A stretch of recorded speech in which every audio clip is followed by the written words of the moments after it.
A good debugging of embedded software is all about to be happy embedded developer, and so we will be looking at some debugging methods provided with STM microcontrollers in this video. We won't be doing any coding in this video, instead we will dive in details of debugging methods provided to us. The STM the STM32F3 Discovery incorporates all the familiar debug capabilities provided by the STM32 family of microcontrollers like flash download, breakpoint debugging, register and memory view. All units involved in the debug process have memory mapped registers accessible through the private peripheral bus by both the core and the serial wired JTAG debug port (SWJDP). The debugger can access memory mapped resources while the processor is running. For example, a breakpoint can be set by the debugger by accessing the FPB unit connected to the private peripheral bus while the processor is executing instructions. The serial wire JTAG debug port enables an external debug probe to access any memory mapped resources also accessible from the Cortex M4 core. Note that the Memory Protection Unit (MPU) does not intercept the request initiated by the serial wire JTAG debug port. The serial wire JTAG debug port supports two protocols to exchange data with the debug probe.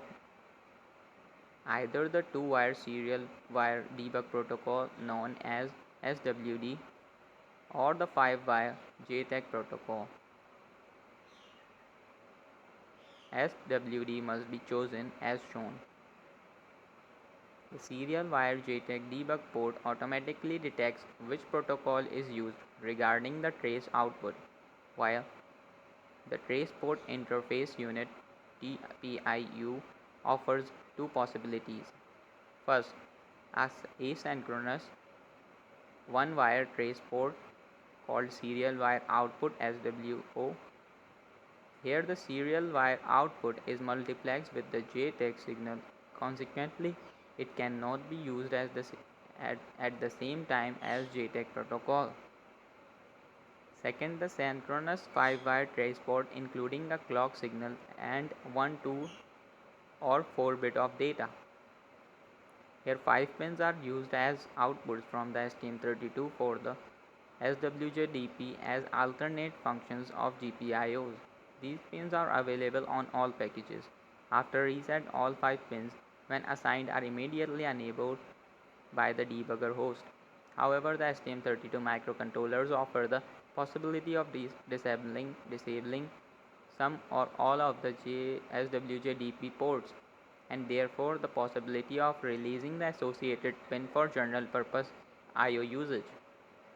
Now diving into more details of debug capabilities and features provided by STM32, we have categorized the debugging as an invasive debug and a non-invasive debug. Let's talk about the working of each in depth. Invasive debug. Invasive debug halts the processor when a debug events occur. Two units are involved in invasive debug, as shown in image. First is the flash patch and breakpoint (FPB). The flash patch and breakpoint unit allows hardware breakpoints to be set. It contains 6 comparators to set breakpoints in non-volatile memories. They monitor the instruction fetch address and return a breakpoint instructions when a match is detected. When a breakpoint instruction is executed, the processor halts in debug mode. Two comparators monitor data accesses used to halt the processor when particular constant present in non-volatile memory are accessed. Second is the data watch time and trace (DWT). The DWT supports more features than just implementing data watch points. There are 4 comparators detecting a match condition on either a data address or an instruction address. The comparator number 1 can also be configured to detect a match condition on the data value. The following actions are supported when the match condition occurs. Halting the core. This is the watchpoint feature. Asserting a trigger signal to the ETM. Generating a trace packet to report the data access and passing it to the ITM so that it can be exported. The current data and PC value, program counter value, can also be captured to complement the trace information. Complex conditions, mixing address, and data comparisons are programmable. In addition to the comparison logic, the DWT contains 8-bit static counter. When an overflow condition occurs on any of them, the DWT informs the ITM to issue the trace packet to report this overflow to the debugger. The DWT is also in charge of triggering a periodic generation of synchronization packets, which are mandatory to maintain the synchronization with the traceport analyzer. The DWT is used to trigger watch points events caused by the match between the current data or instruction address and the content of the comparators programmed by the debugger. For address matching, the comparator can use a mask. So if it can so it can match a range of addresses. On a successful match, the comparator generates a watch point debug event on either the PC value or the access data address. A match on a data value can be combined with the address match. The FPB is more appropriate for implementing instruction breakpoints because the breakpoint event occurs when the instruction is about to enter the execute unit. So if the instruction which has been fetched is discarded due to taken branch, the breakpoint event does not occur while the watchpoint event occurs. To read or write a core register such as R0, the debugger has to halt the core. The DWT also contains statistic counters that facilitate the system profiling for the processor. Now moving in to non-invasive debug. Non-invasive debugs aims to track what happens in the processor without affecting its performance.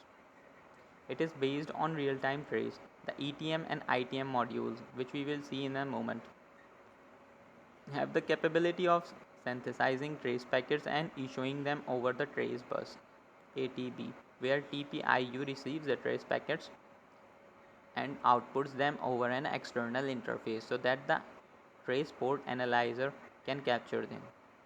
Two interfaces are supported to transfer trace packets to the TPM. Either the asynchronous single wire output SWO or the synchronous parallel trace port as shown in figure. Instrumentation trace macro cell. Two types of trace informations are handled by the ITM. The hardware trace, which has been described in the DWT module. The software trace, which enables software to send data that will be displayed in the debugger window. The data written by software is one of the STM32 ITM 32-bit ports is transported in the payload of a trace packet to the host debugger. The printf function can be redirected to the ITM ports to facilitate the code instrumentation.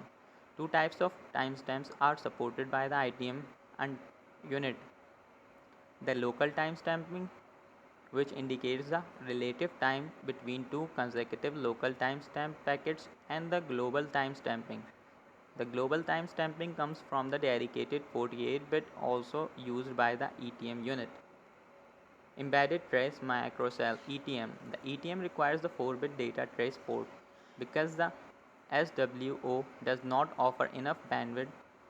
Unlike the ITM, no code instrumentation is needed. Taken branches and exception events